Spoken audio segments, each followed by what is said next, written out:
Olá jovens, meu nome é Thiago, sejam bem-vindos ao canal Ciência Elétrica e hoje nós vamos estudar uma das principais leis da física voltadas para a eletricidade, que é a lei de Ohm. Desde o primeiro vídeo, da aula 1 até a aula 9, nós estudamos a tensão, a corrente e a resistência elétrica. E nós também vimos como podemos obter as informações desses parâmetros do dispositivo resistor, a resistência, e também como medir a tensão e a corrente usando um multímetro. Agora nós vamos ver como nós podemos relacionar essas três informações. Então esse é um conteúdo não só útil para quem está estudando ou pretende seguir a carreira técnica na área de eletricidade, mas também para quem está estudando para vestibular ou se preparando para fazer o Enem, porque é um conteúdo de física, do ensino médio. O conteúdo desse vídeo está dividido em fundamentação teórica, exemplificação numérica e também teremos experimentação prática no final para demonstrar essa lei física. Para que você consiga compreender adequadamente esse conteúdo, eu sugiro que, se você não tem assistido ainda a aula 7, que trata sobre tensão e corrente, o card está aqui em cima, você pode assistir essa aula antes de continuar com esse vídeo, e também a aula 9, que está o link na descrição.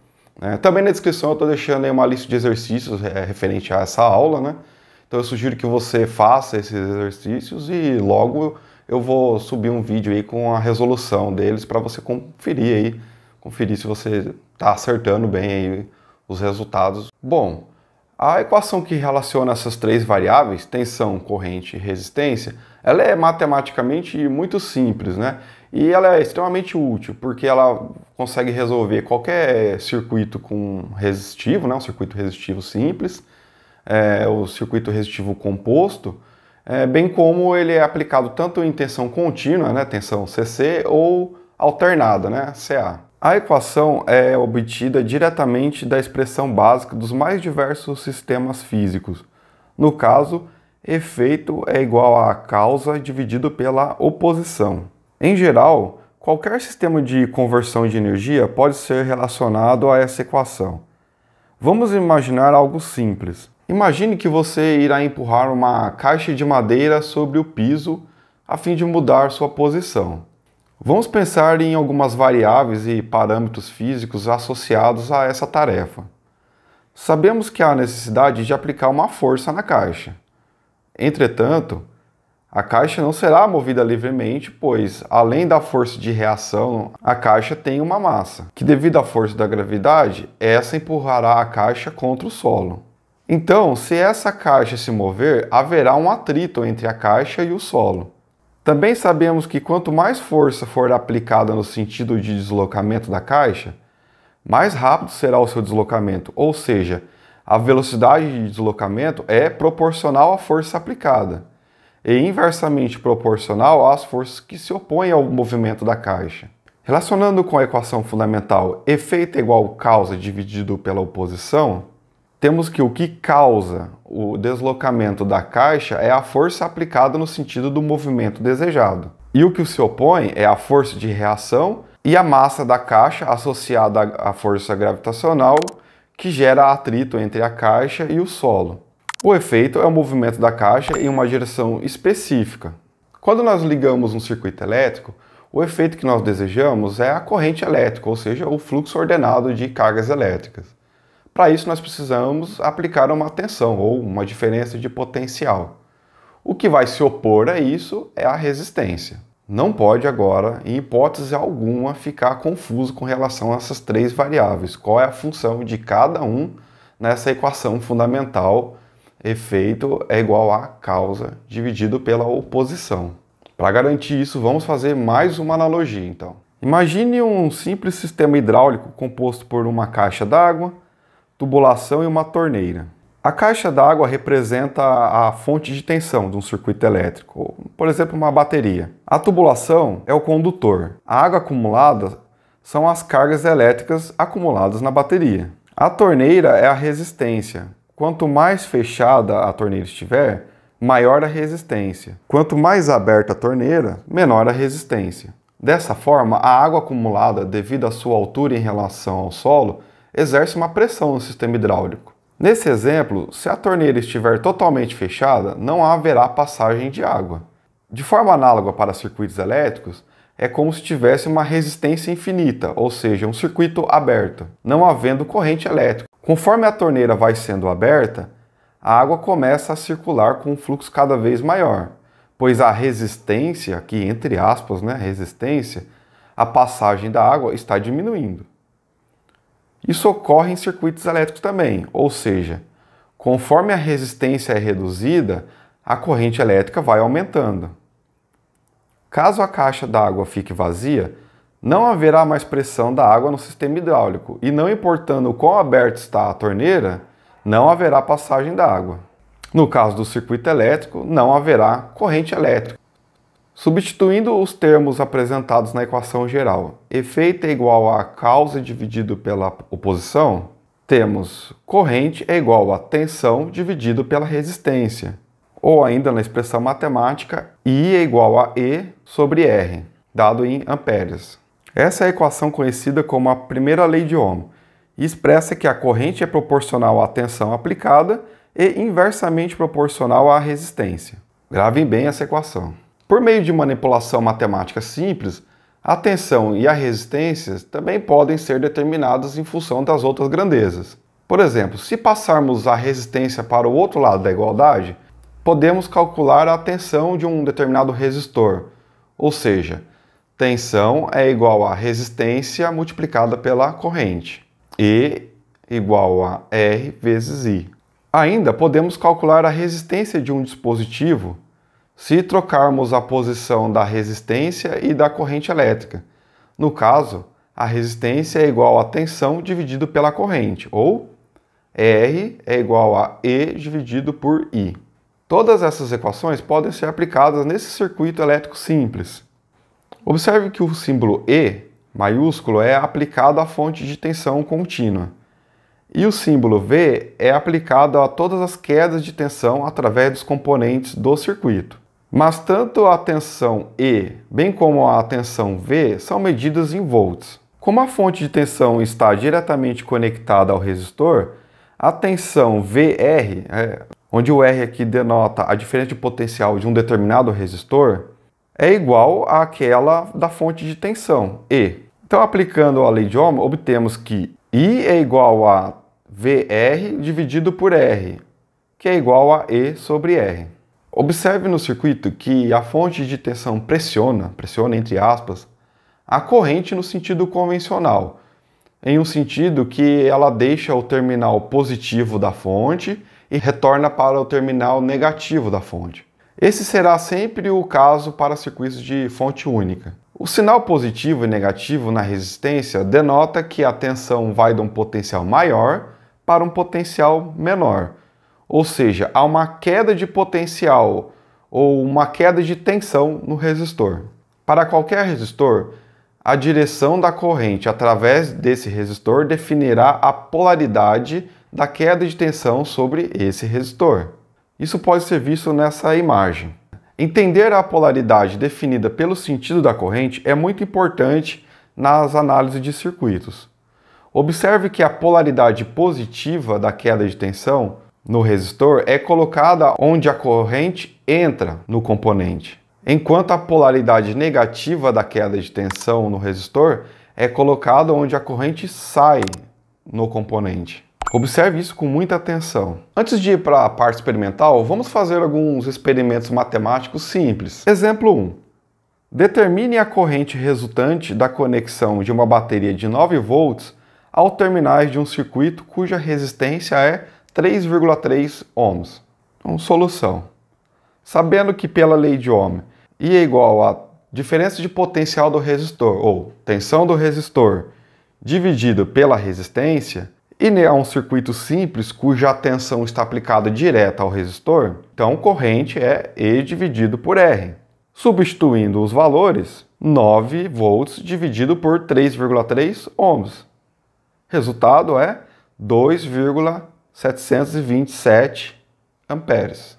Ou seja, aplicar 9 volts numa resistência de 3,3 ohms terá como consequência uma corrente de 2,727 amperes. Exemplo 2. Calcule a resistência do filamento de uma lâmpada de 80 watts, se uma corrente de 600 mA for estabelecida em função de uma tensão aplicada de 120 volts. Bom, aqui nós temos então a corrente, temos a potência e temos a tensão. Vamos solucionar então. O objetivo é calcular a resistência. E pela lei de Ohm sabemos que resistência é igual a tensão do resistor dividido pela corrente, que é igual a tensão da fonte dividido pela corrente. É um circuito simples. Atribuindo os valores, temos 120 volts dividido por 600 vezes 10 elevado a menos 3, né? Porque é miliampere, né? O resultado dá 200 ohms. Ou seja, quando eu aplico 120 volts numa determinada resistência, e por ela surge uma corrente de 600 mA, o valor dessa resistência é de 200 ohms. Exemplo 3. Calcule a tensão que tem que ser aplicada ao resistor mostrado na figura para estabelecer uma corrente de 1,3 A, sendo sua resistência interna de 80 ohms. Então, nesse caso, nós temos um circuito aí. Sabemos que a resistência é 80 ohms e queremos estabelecer uma corrente de 1,3 amperes. E a questão é, qual a tensão eu devo aplicar? Mais uma vez, um circuito simples, e sabemos que a tensão que devemos aplicar será aplicada no resistor, ou seja, a tensão no resistor, que é igual a R vezes I. Atribuindo o valor na expressão, teremos 80 ohms vezes 1,3 ampere. Resultado disso, 104 volts.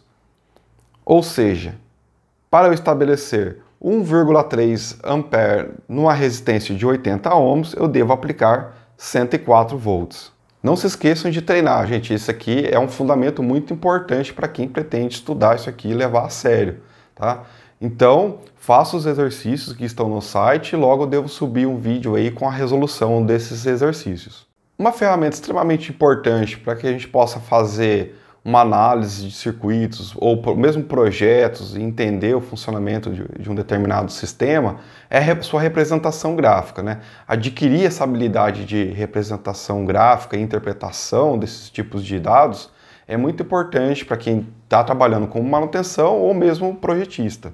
Para a maioria das análises feitas quando estamos representando a tensão e a corrente é representada nos eixos das ordenadas, ou o eixo vertical, e a tensão no eixo das abscissas, que é o eixo horizontal, como mostra essa imagem. Observe que o eixo vertical é expresso em amperes e o eixo horizontal em volts. As escalas do gráfico podem também ser apresentadas em miliamperes ou microamperes, no caso da corrente, por exemplo. Mas isso também vale para qualquer outra unidade de medida. O uso também dos prefixos nas escalas dos gráficos. No caso do resistor, ou da tensão e corrente aplicada em uma resistência, o gráfico é linear, ou seja, é representado por uma linha reta. Isso mostra que a resistência não varia com os níveis de tensão e corrente.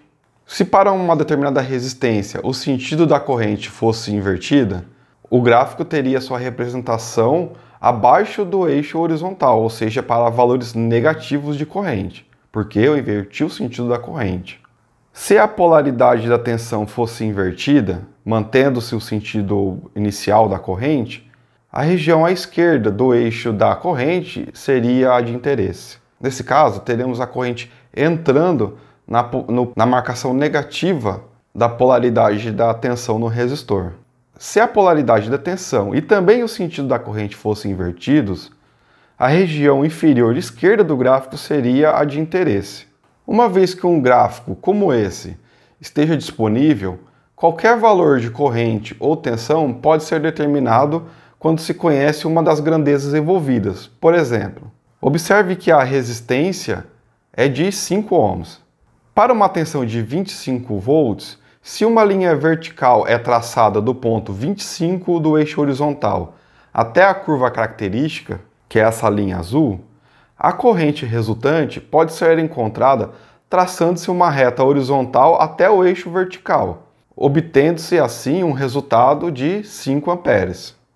Da mesma maneira, para 10 volts, se traçarmos uma linha reta vertical até a curva característica da resistência, e no ponto de intersecção traçarmos uma reta horizontal, descobriremos que a corrente no resistor é de 2 amperes, conforme determina a lei de Ohm. Outro exemplo de utilização desse gráfico é quando nós temos a representação VI desse gráfico, ou seja, tensão e corrente, e desejamos saber qual é o valor da resistência. Como a equação da lei de Ohm é linear, basta conhecer a tensão e a corrente de qualquer ponto do gráfico, diferente de zero, e substituir na equação da lei de Ohm. Observe esse exemplo. Considere que um ponto da curva onde V é igual a 20 volts e I é igual a 4 amperes. A resistência resultante é 5 ohms. Isso pode ser obtido para outros valores de tensão, né?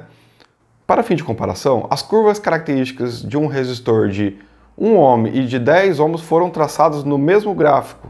Observe que quanto maior a resistência, maior o ângulo entre a curva que representa a resistência e o eixo vertical do gráfico.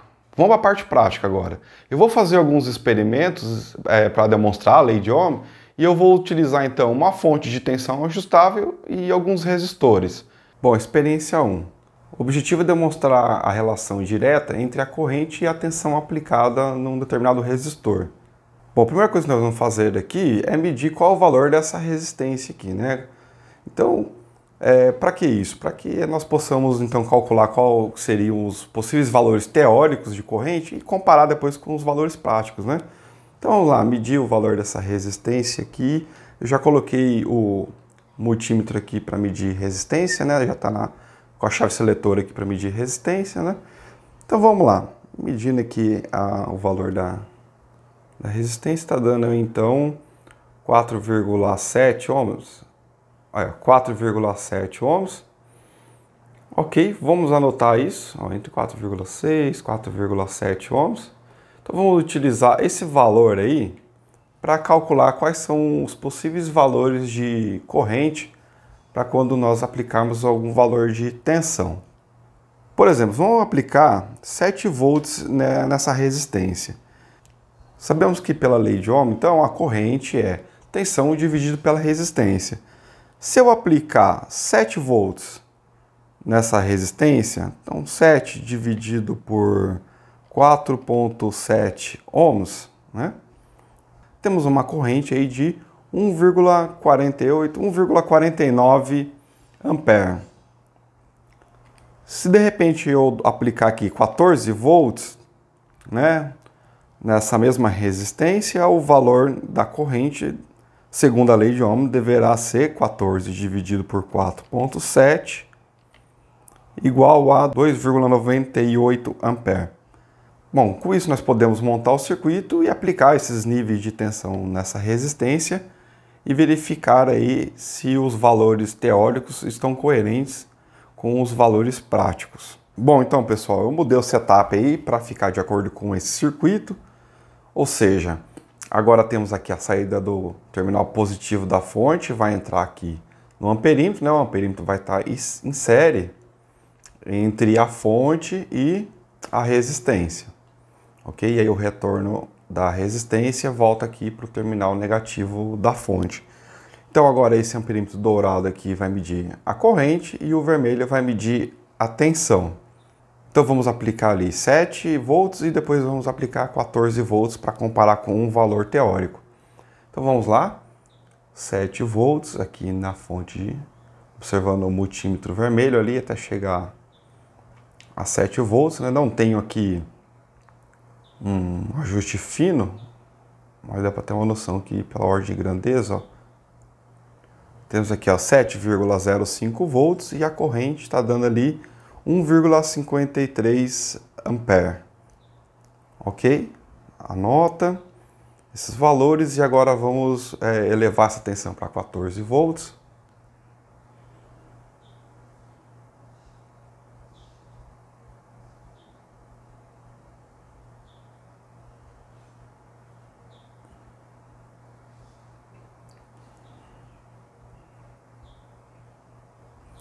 Ok, ó, 14,03 volts e temos aí 3,04 ampere, 0,04, 0,5 ampere, né? Tem o último dígito aí é um dígito duvidoso mesmo, mas bom, podemos concluir nesse experimento que a corrente é diretamente proporcional à tensão aplicada, pois quando dobramos o nível de tensão aplicado à resistência, a corrente também teve seu valor dobrado, né? Ok, então agora eu vou abaixar aqui a tensão para zero. E observe, esse ruído que vocês devem estar escutando aí é a ventoinha aqui, né? O cooler da fonte, né? Que ligou, porque como eu exigi uma corrente de 3 amperes delas aqui, ela acabou aquecendo um pouco, mas nada que vá interferir aqui no experimento. Vamos então para a experiência 2, cujo objetivo é demonstrar graficamente a lei de Ohm. Para isso eu vou aplicar uma tensão de 0 a 10 volts, mas com passo de 2 em 2 volts, ou seja, vou aplicar 2, depois 4, depois 6, 8 e 10 volts. Para cada valor de tensão eu vou medir a corrente, vou anotar aí, depois vamos construir um gráfico que demonstre a função desse sistema, né? Então, ok, vamos lá aplicar primeiramente 2 volts.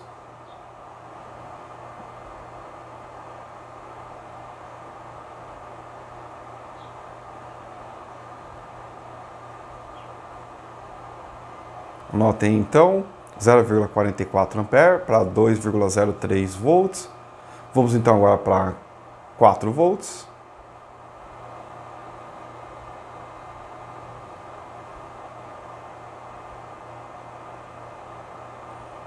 Ok, 4,07 volts aplicado no resistor e temos aí 0,88 ampere.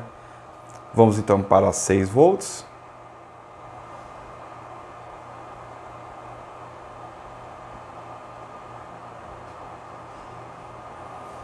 Ok, com 6,06 volts, temos uma corrente temos aí 1,32 ampere. Vamos subir agora para 8 volts. 8,01 volt aplicada aí na resistência e temos a corrente de 1,74 ampere. E por fim, então, 10 volts.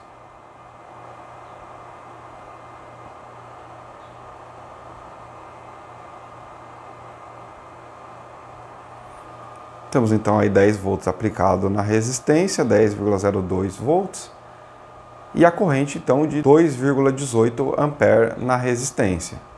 Ok? Então deixa eu zerar aqui a fonte, enquanto isso ela vai esfriando. E observem então o gráfico com esses resultados, né? Para cada nível de tensão aplicada há uma corrente correspondente. E a intersecção dessas medidas forma então essa linha reta, que é a resistência, né? Ou seja, a resistência aqui, ela está mostrando linearidade para todos esses valores medidos de tensão e corrente. Bom, esse experimento serviu então para reforçar o que foi demonstrado no primeiro experimento, né? Ou seja, que a corrente em um resistor é diretamente proporcional à tensão aplicada e essa proporcionalidade é expressa pela linha reta, que mostra a relação entre tensão e corrente elétrica para uma determinada resistência. Vamos então agora para a experiência 3. O objetivo é determinar a resistência que um resistor qualquer pode ter a partir da leitura da tensão e da corrente elétrica. Então, para isso, vamos aplicar um nível de tensão aqui, por exemplo, vamos aplicar 5 volts. 5 volts, o mais próximo possível de 5 volts, né? E vamos anotar a corrente que está passando aí pela resistência, 1,09. Se a gente aplicar a lei de Ohm, podemos calcular a resistência como sendo tensão dividido pela corrente. Então vamos lá, a tensão é de 5,03 volts dividido por 1,09 ampere. Temos aí então uma resistência de 4,6 ohms. Ok, então agora vamos medir essa mesma resistência em um outro ponto de funcionamento do circuito. Por exemplo, aplicando uma tensão diferente aqui, Vamos lá aplicar a tensão de 10 volts. 10 volts dividido pela corrente, que é 2,18, temos aí então uma resistência de 4,58 ohms, ou seja, bastante próximo aí do que o multímetro mediu. O resultado do experimento 3 demonstra que podemos então determinar a resistência de um resistor aplicando a lei de Ohm. No caso, é necessário obter os valores de tensão e corrente do dispositivo em questão. No caso, a tensão e a corrente do resistor. Embora a lei de Ohm seja de fácil compreensão, é importante ter o domínio pleno dela aqui e não avançar para outros conteúdos sem ter o completo entendimento. Bom, jovens, espero que esse vídeo tenha sido útil para vocês, né? Agradeço ter assistido o vídeo até aqui. Deixe seu like caso tenha gostado. Também verifique se você está inscrito no canal para receber as notificações e também vai receber a notificação de quando o vídeo de resolução dos exercícios saírem. Então não esqueçam de fazer os exercícios, lógico, né? Forte abraço e até logo!